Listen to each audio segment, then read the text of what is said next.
আজকে আমরা কাঁচা আমের জেলি তৈরি করে দেখাবো। এখানে আমি 1 কেজি কাঁচা আম নিয়েছি। প্রথমে আমটাকে জাল করে ছেঁকে নিয়েছি। মূলত আমরা আমের পানিটা দিয়ে এখানে কাঁচা আমের জেলি তৈরি করব। আমি একটা মেজারমেন্ট কাপ দিয়ে মেপে নিয়েছি।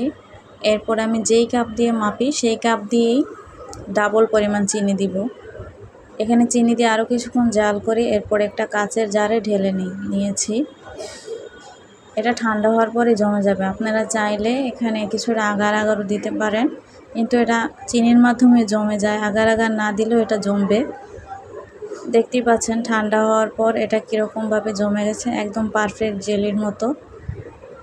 এটা বাজারের জেলির চাইতেও খেতে আসলেই অনেক মজার। বাসায় একবার তৈরি করে দেখবেন। একটা আম দিয়ে আমি মূলত 2 রকমভাবে তৈরি করেছি।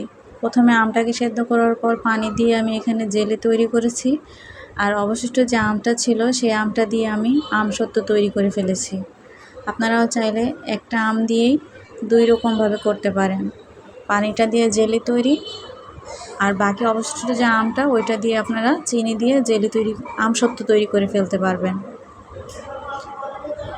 এই যে দেখতেই পাচ্ছেন আমি ছাকার পরে যে আমটা অবশিষ্ট ছিল ওই আমটার মধ্যে আরও কিছুটা চিনি, একটু লবণ দিয়ে রোদে শুকানোর ঝামেলা ছাড়াই আমি এখানে আমসত্ত্ব তৈরি করে ফেলেছি।